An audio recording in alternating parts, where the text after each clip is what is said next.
Assalamualaikum warahmatullahi wabarakatuh. I'm Irsyada Mumtaz from Class B Introduction to Tourism. Today I want to explain about tourism safety and public perception, root cause analysis tourism, Labuan Bajo incident, and Bali Yogyakarta switching 2025. In December 2025, a tourist boat called KM Putri Sakina sank near Padar Island, Labuan Bajo. The boat faced high wave and engine failure. 11 passengers were on board, including a football coach from Spain, who sadly passed away. This tragedy gained international attention and raised serious concern about safety in Indonesia's marine tourism sector. As a response, authorities temporarily suspended tourist boat operation during extreme weather. Around the same holiday season, another issue appeared. Bali, which is usually crowded, became noticeably quiet for domestic tourists. Weather forecasts predicting heavy rain and flooding led many Indonesian tourists to choose Yogyakarta instead, which was seen as safer and more stable. These two cases show that Indonesian tourism problems are not only about destination but also about safety system, risk management, and public perception. I want to explain the Labuan Bajo case. 1. What went wrong?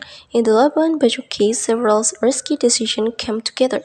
First, the boat was operating at night. Sailing at night reducing visibility and makes it difficult to detect sudden changes in waves and currents.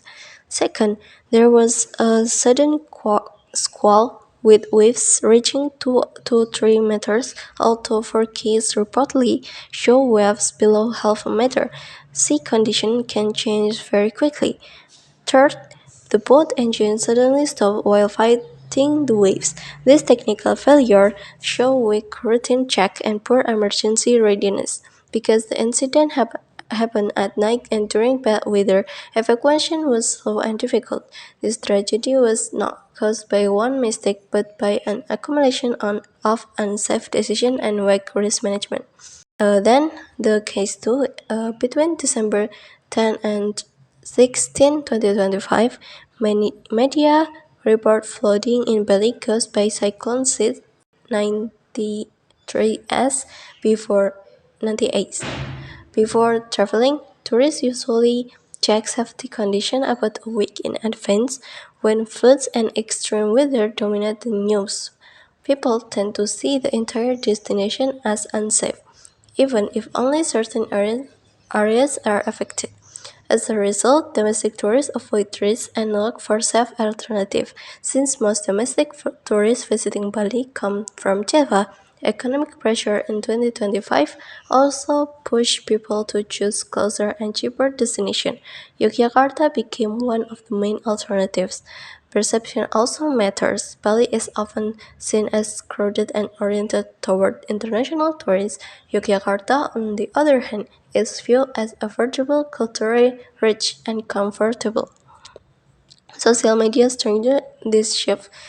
Local content creators actively promote Yogyakarta attraction, and viral content quickly attract domestic tourists.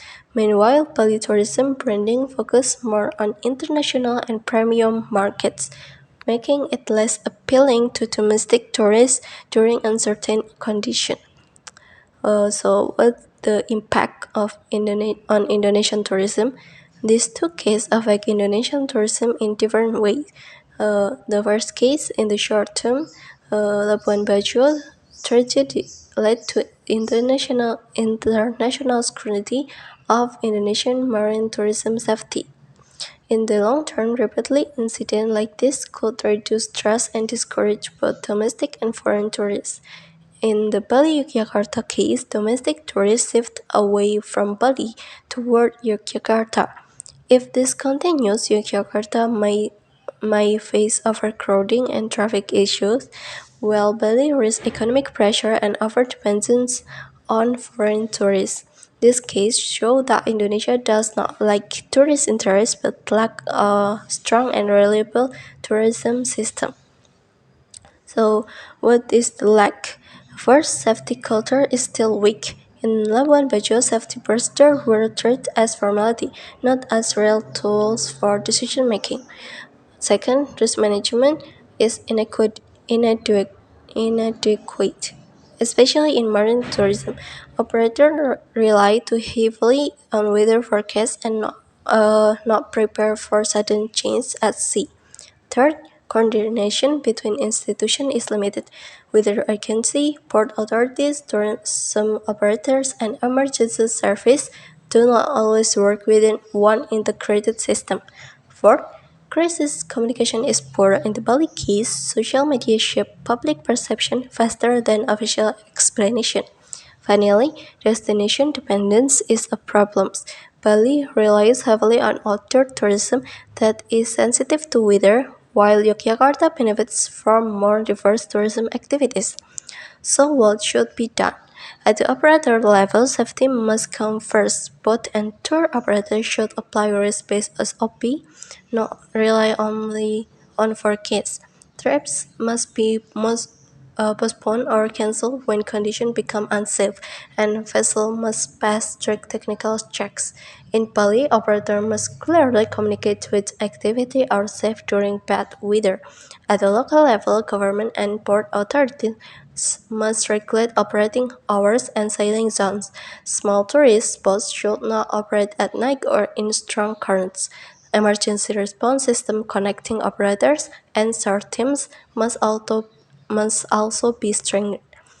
At the national level, the government must enforce national safety standards for marine tourism and conduct regular safety updates. An official national information platform is needed to provide clear updates on safety and weather conditions.